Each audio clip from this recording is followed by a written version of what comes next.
विकलांगता का कारण विकृति या अन्य कोई व्यवधान जिसके कारण हड्डियां, मांसपेशियों के जोड़ सामान्य तरीके से कार्य नहीं करते हैं, ये विकलांगता किसी बीमारी, दुर्घटना एवं आनुवंशिकता के कारण हो सकती है। ठीक। उसके अलावा यदि हम देखें तो गामक की हमने शैक्षिक योग्यताएं देखी, गामक विकलांग बालकों के क्रियात्मक सीमाएं देखी, हमने गामक विकलांग बालकों हेतु तो अनुदेशन रणनीतियां देखी। अब हम देखते हैं श्रवण बाधिता या हियरिंग इम्पेयरमेंट। श्रवण बाधिता के लिए सबसे पहली बात यह है कि जो सुन नहीं पाते हैं बालक, जिन बालकों को श्रवण बाधित बालक वे बालक माने जाते हैं जिनकी सुनने की क्षमता नष्ट हो जाती है। और सुनने की क्षमता नष्ट हो जाने का कारण एक ये भी हो जाता है कई बार कि हमारे जो श्रवण क्षमता को कुछ सीमा तक खो देते हैं, जो वे कम सुनने वाले बालक कहे जाते हैं। और ऐसे बालक जोर से की गई ध्वनि अथवा आवाज को ही सुन सकते हैं, या तेज आवाज सुनने के लिए उन्हें श्रवण यंत्र की आवश्यकता पड़ती है। ऐसे बालकों को श्रवण यंत्र उपलब्ध हो तो वे आवाज को अच्छी तरह सुन सकते हैं। और ऐसे बालकों को सामान्य स्कूलों में तथा सामान्य बालकों के साथ शिक्षा देने में कठिनाइयां नहीं आती। श्रवण बाधित या श्रवण दोषयुक्त बालक को श्रवण प्रशिक्षण तथा श्रवण यंत्र की विशेष रूप से आवश्यकता होती है। ऐसे बालकों को शिक्षण परिस्थितियों में सुनाने की अपेक्षा वस्तु को दिखाकर शिक्षा दी जानी चाहिए, क्योंकि कई बार सुनने से वो एटमॉस्फेयर नहीं आता है, सुनने से वो लॉजिक समझने में उनको प्रॉब्लम जाती है। तो अच्छा है कि कुछ चीजें दिखाई जाएं तो वो समझ के उस चीज को जल्दी से फॉलो कर लेंगे। श्रवण क्षमता का एक जगह और भी बात कही गई है कि ऐसे बालकों की विशिष्ट आवश्यकताएं उनकी श्रवण क्षमता के कम होने की सीमा एवं प्रकार पर भी निर्भर करती है। यानी बालकों के द्वारा घर पर अथवा स्कूल में दिए गए प्रशिक्षण की यदि हम बात कहें तो कहीं ना कहीं जो श्रवण शक्ति है, जो क्षमता है, वो बालकों के वाणी बाधित का भी दोष पाया जाता है। तब भी हम समझ लीजिए कि सुनने के लिए बड़ा ही कठिन प्रयास करना पड़ता है। और इस प्रकार का श्रवण बाधित बालक की जब श्रवण इंद्रियां सामान्य रूप से कार्य नहीं करती हैं और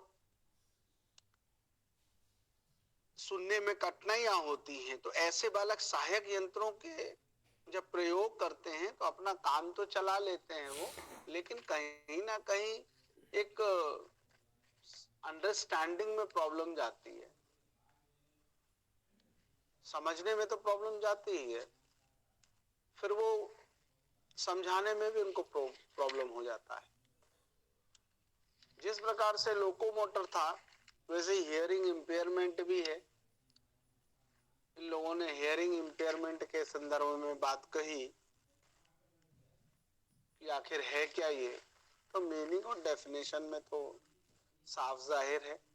A hearing impairment is also called a hearing loss that prevent a person from totally receiving sound through the ear. Hearing loss exists on a continuous from mild to profound. The most special educator distinguish between children who are deaf and hard of hearing. A child who is deaf is not able to use hearing to understand speech. He uses vision as a primary modality for learning and communication, but children who are hard of hearing are able to use their hearing to understand speech with the help of hearing aid. According to Individuals with Disabilities Education Act, hearing impairment is an impairment in hearing, whether permanent of fluctuating या fluctuating, that adversely affect a child's educational performance but is not included under the definition of deafness.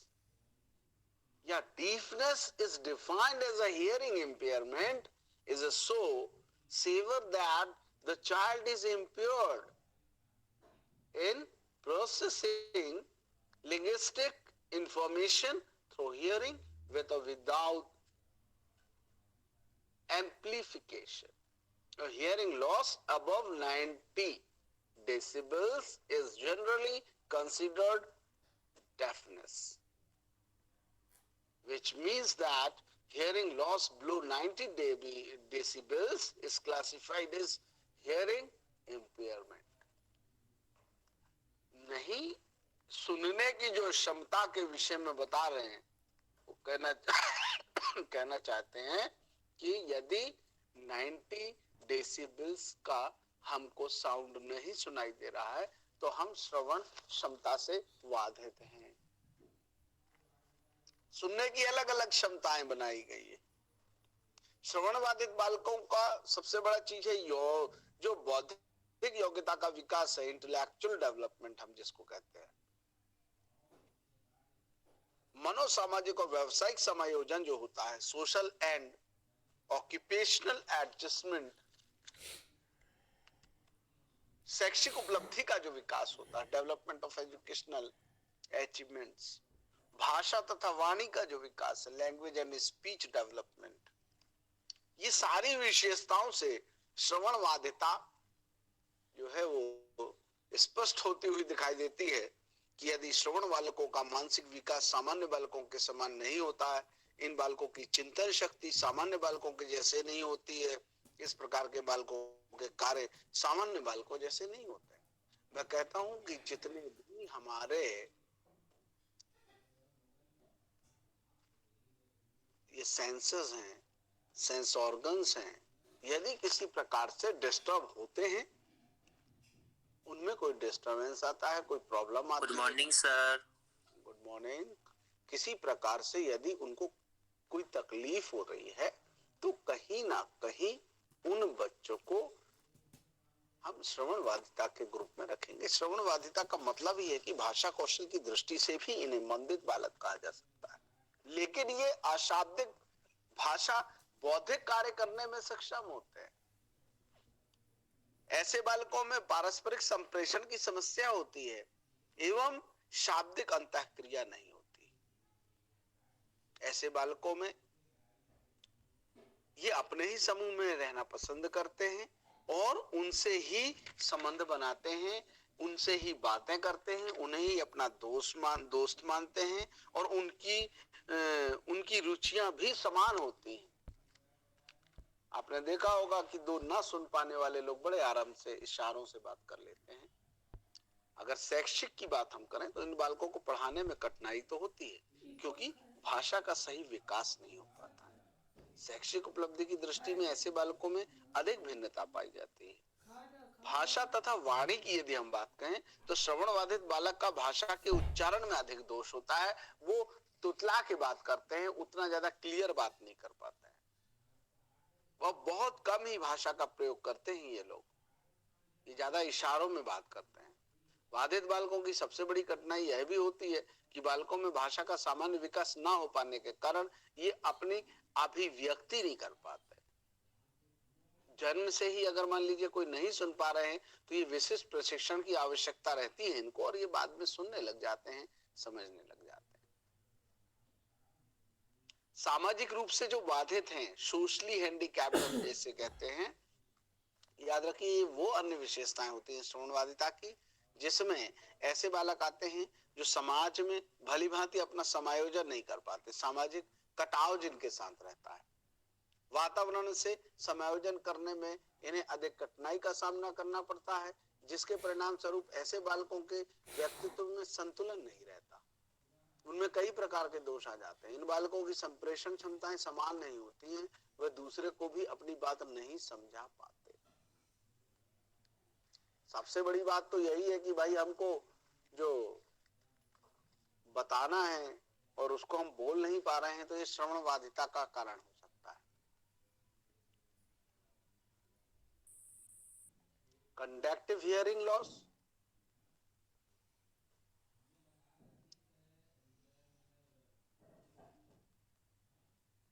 और जो सेंसरिनल hearing है, mixed hearing loss है, unilateral और central hearing loss है, इन सबसे भी श्रवण बाधिता का पता चलता है। ये एक प्रकार का श्रवण बाधित प्रॉब्लम बच्चे को है। Moderate hearing impairment, severe hearing impairment. अब अगर देखा जाए तो नॉर्मल हियरिंग होती है 10 से 15 डेसिबल, 16 से 25 साइट हियरिंग लॉस है, मिड हियरिंग लॉस 26 से है, 90 डेसिबल प्रोफाउंड हियरिंग लॉस, मतलब बहरापन आ जाना, नहीं सुन पाना। ये 90 डेसिबल का साउंड अगर हम नहीं सुन पा रहे हैं तो हमारे लिए प्रॉब्लम का कारण बन जाता है। अगर हम देखें विथ प्रोफाउंड हियरिंग इम्पेयरमेंट जो है, the minimum sound heard is 95 decibel and over. 95 decibel से 95 डेसिबल और 95 डेसिबल से अधिक का साउंड जो है वो अगर हम नहीं सुन पा रहे हैं तो people at this level may only hear very hard noise and slowly on lip reading and or sign language hearing aids are not effective। ये लोग केवल इशारे से समझ पाते हैं, साउंड जब नहीं समझ में आता है तब। और इसके कैरेक्टरिस्टिक्स की यदि हम बात करें तो सेल्फ एस्टीम है, सोशल आइसोलेशन है, सोशल एंड ऑक्यूपेशनल है। Functional limitation of hearing impairment में कहा गया है कि these children have difficulty in adjustment with normal child. एक सामान्य बच्चे के साथ सामंजस्य स्थापित करने में इसको समस्या होती है। और इस प्रकार के जो बालक हैं जनरली सोशली बैकवर्ड, मतलब ये समाज से अलगाव किए हुए लोग रहते हैं, समाज से दूर रहते हैं, पिछड़े हुए मान के चलें, और इनको समाज से किसी प्रकार का कोई लेना देना नहीं रहता है। The use of teaching learning aids in the classroom is difficult for them। उनके लिए ना कक्ष में पढ़ाना भी काफी कठिन हो जाता है। जो कारण होते हैं वो हेरिडिटी, वही जो पारिवारिक आती है, जो जेनेटिक होती है वो रहते हैं। इनके सबसे बड़ा कारण है कि समान ध्वनि नहीं सुन पाते हैं। और इनके लिए जो इनके कारण बताते हैं कि श्रवण बाधित बालक गतिविधियों एवं कार्यों के प्रति अधिक सजग रहते हैं लेकिन ध्वनि पर ध्यान नहीं दे पाते।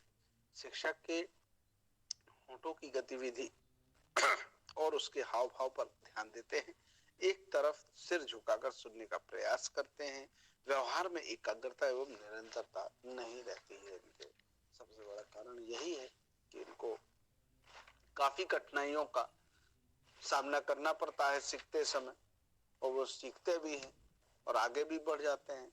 इसी प्रकार से दृष्टिबाधित की यदि हम बात कहें तो दृष्टिबाधिता में आप देखेंगे कि भारत सरकार ने समाज कल्याण मंत्रालय 1987 में ये वाली बात कही थी कि जो अपनी पूर्ण दृष्टि खो चुके हैं या दृष्टिबाधित 6/66 या 20/20 से अधिक ना हो और चश्मे के प्रयोग से आंख उत्तम हो, स्नेलन चार्ट से परीक्षण होता था इन लोगों का, दृष्टि का क्षेत्र सीमित हो और 20 डिग्री से कम का कोण यदि बनता है और ये नहीं देख पाते या नहीं समझ पाते हैं तो ये उस प्रकार के लोगों को पता लगा के उनकी पूर्ण दृष्टि किस प्रकार से प्राप्त की जा सकती है वो करते हैं। दृष्टिबाधिता बालकों की जो विशेषताएं हैं जनरली लैंग्वेज डेवलपमेंट है, इंटेलेक्चुअल एबिलिटी भी है, मानसिक योग्यता है और सामाजिक और कार्य समायोजन भी है। यदि देखा जाए तो दृष्टिबाधित बालक की जो पहचान है, अगर हमारे देश में सिरदर्द होना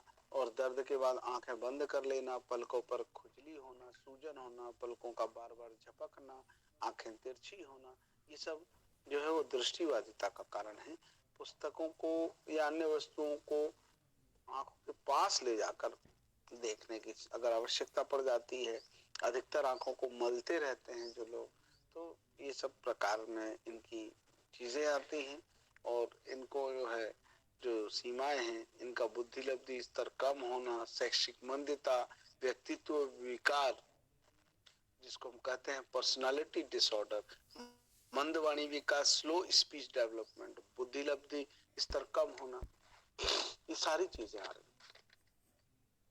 हमारे देश में इस प्रकार के जो दृष्टिबाधित बालक हैं उनके लिए जो अनुदेशन रणनीति बनाई गई है कि कक्षा कक्ष की व्यवस्था विधि अलग होनी चाहिए, यानी आधुनिक शैक्षिक सिद्धांतों के अनुरूप हम पृथकीकरण नहीं है। वर्तमान समय में एक ऐसी सहकारिता योजना का विकास किया जाता है जिसके द्वारा कम देखने वाले या बालक अपने कार्य को विशेष कक्षा में विशेष रूप से देख सकते हैं और इनको दूर किया जा सकता है। अगर हम विजुअल की बात करते हैं तो ये पार्शियली भी होता है और ब्लाइंड भी होता है। Means that vision is the most actively used sense by man. Visual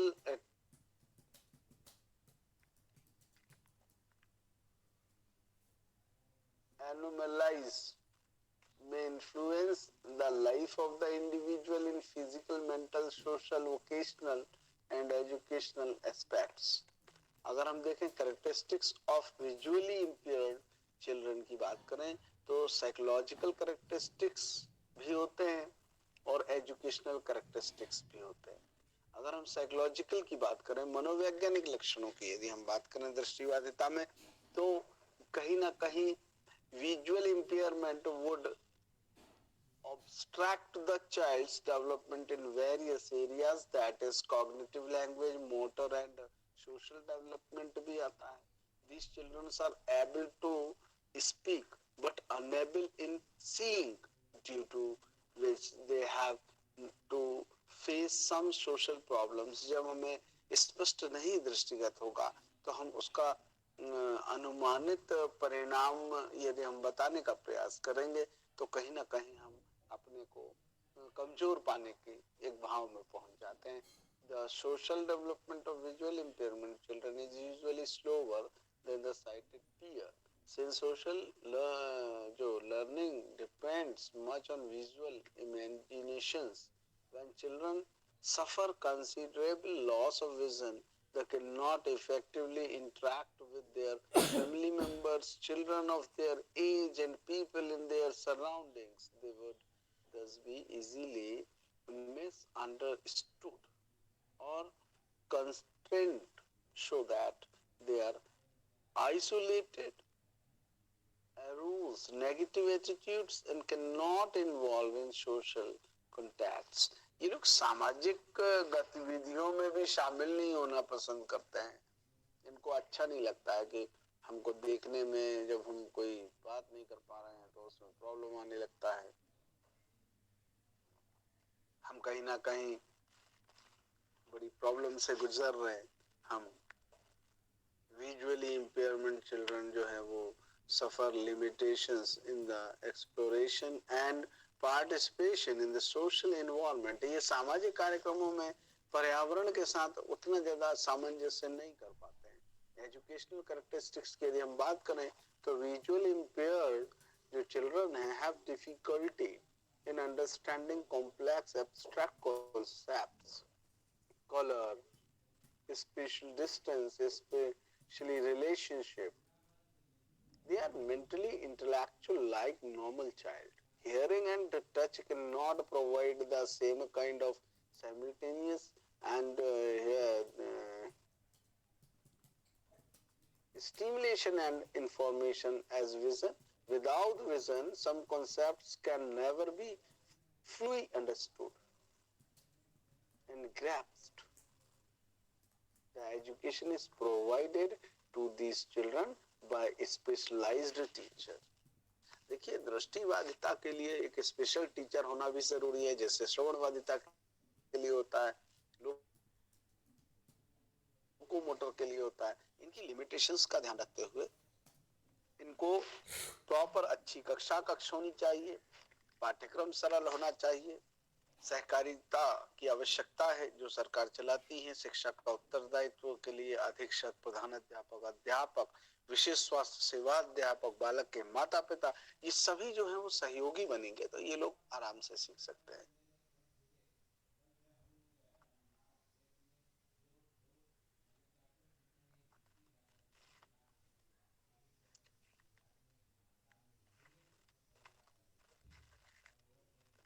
अब आता है अधिगम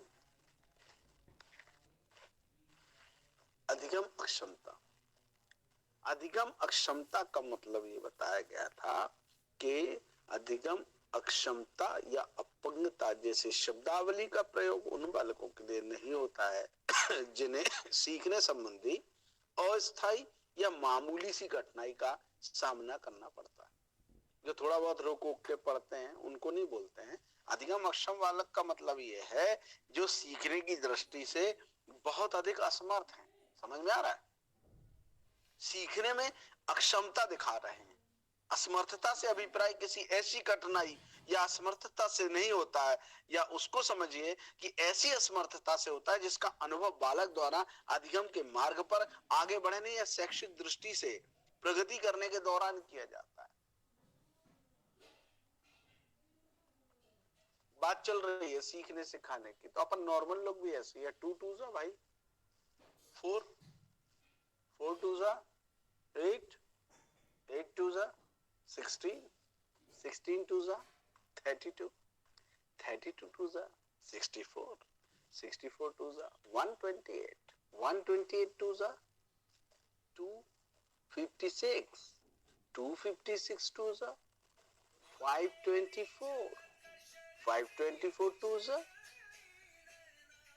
1028। कितना चलाएंगे अपन? किस क्लास के बच्चे से अपन उपेक्षा करते हैं कि वो एकदम से बोल दे? नहीं बोल पाते हैं ना। वो तो अपन को इसलिए बन जाता है क्योंकि अपन देखते हैं कि 2 की पावर 1, 2 की पावर 2, 2 की पावर 5, 2 की पावर 6, 2 की पावर 7, 2 की पावर 8, दैट इज पावर्स पढ़े थे तो अपन को ये सब का बन जाता है। ठीक बात है। 3 की पावर 1, 3 की पावर 2 करा तो 9 आ गया, 3 किया 27 आ गया, 4 किया 81 आ गया, फिर 2 समथिंग आ गया, ऐसे बढ़ता चला जा रहा है।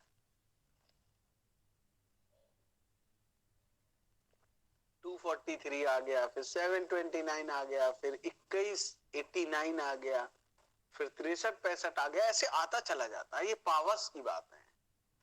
तो बच्चों से आप अगर नए बच्चों से जिन्हें अभी पढ़ा नहीं है उतने अच्छे से, पावर्स के कॉन्सेप्ट्स क्लियर नहीं हुए हैं, तो ऐसे बच्चे क्या उपेक्षा कर सकते हैं अपन?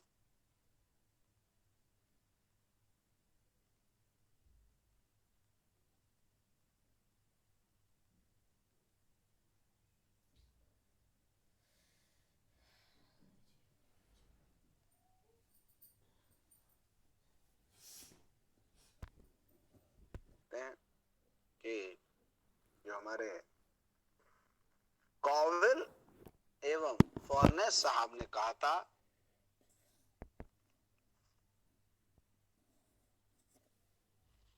अधिगम की दृष्टि से अक्षम या अपंग व्यक्तियों में बहुत अधिक विभिन्नताएं देखने को मिलती हैं, परंतु सभी के सामने यह एक समस्या अवश्य रहती है कि वे जो अधिगम अक्षम या अपंग ना हो उनकी भांति या उतनी कुशलता से अधिगम नहीं कर पाते।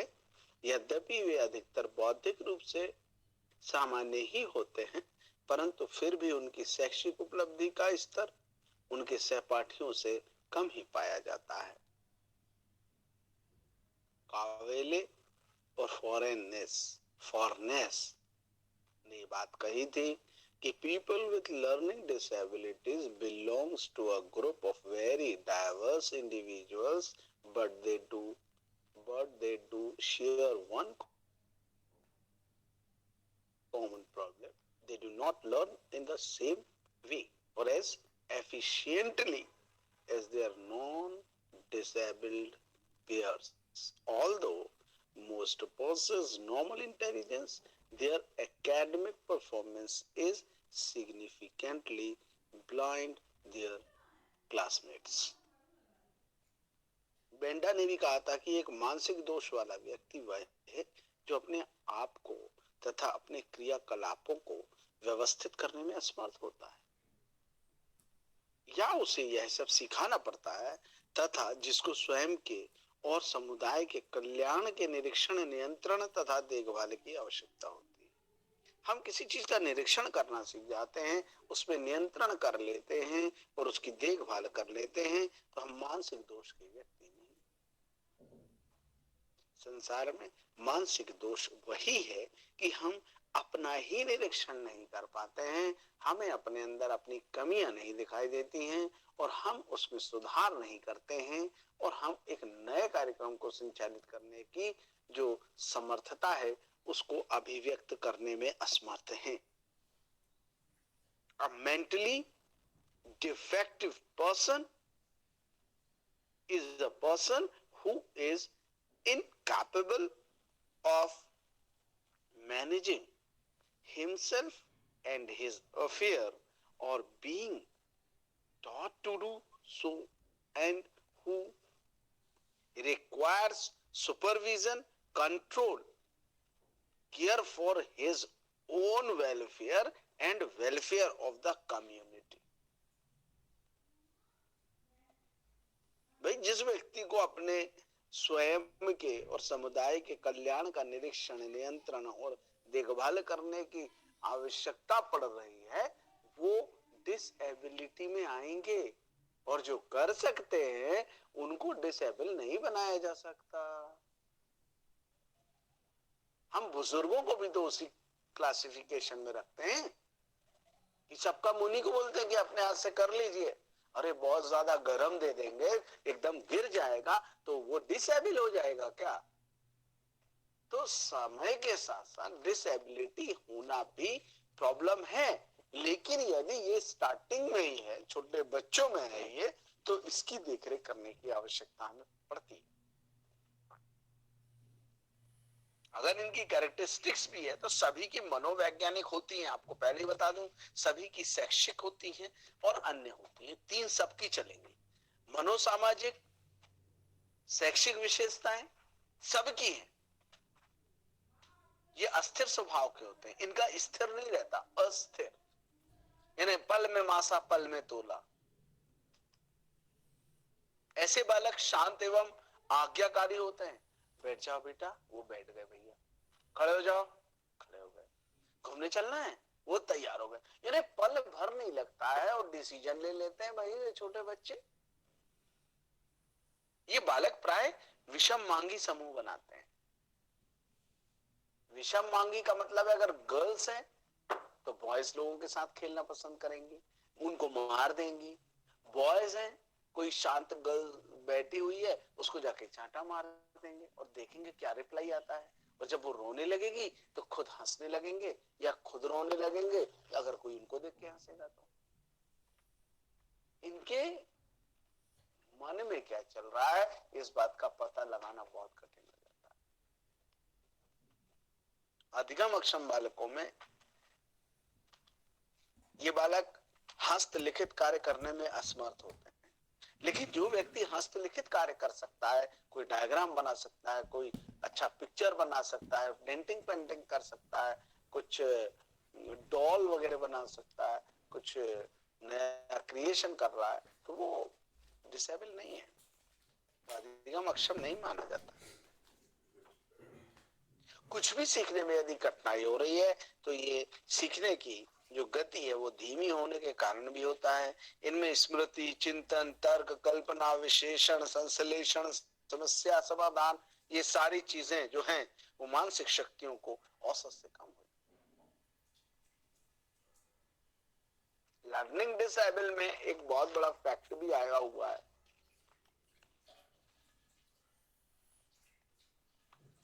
लर्निंग डिसेबिलिटी का मतलब भी है कि often learning disabilities run in the family, ये परिवार से भी आती है। So it is common to find that people with learning disabilities have present or other relevance with similar difficulties.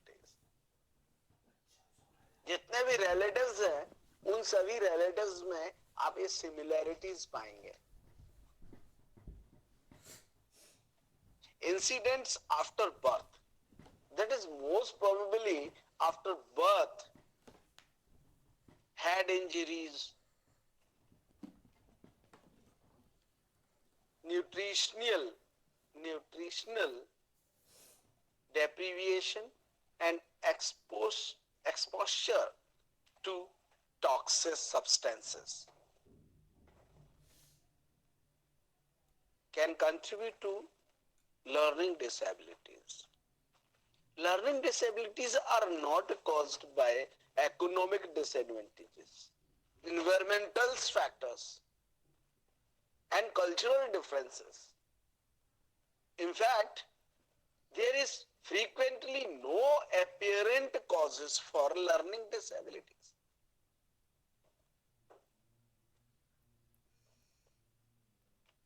इनमें जो देखा गया है कि जो फंक्शनल लिमिटेशंस बनाई गई थी डिसेबल चिल्ड्रन के लिए कि academic problems, disorder of attention, poor motor abilities, psychological process,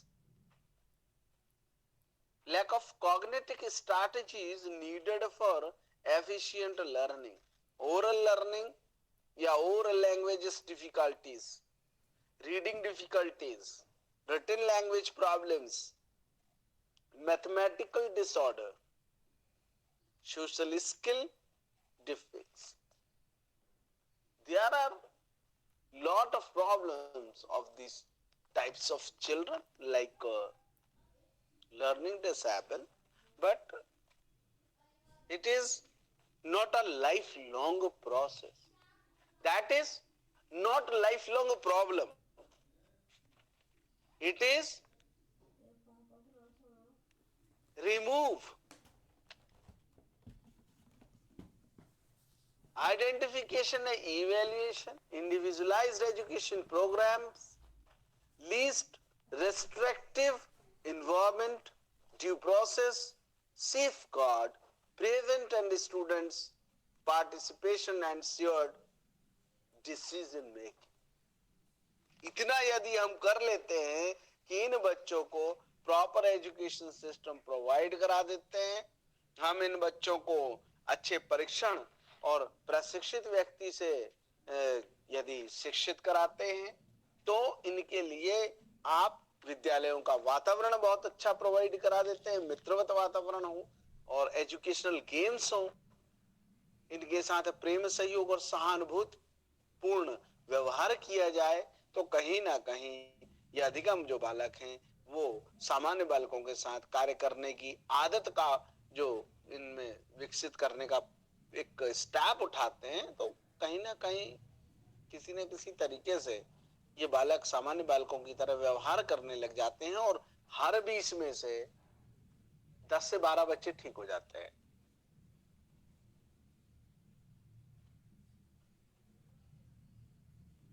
और ये भी जरूरी नहीं है कि एक तरीके से एक बालक ठीक हो रहा है तो दूसरा भी होगा, उसमें थोड़ी और टेढ़ी खीर करनी पड़ेगी. अब आता है गिफ्टेड, प्रतिभाशाली बालक.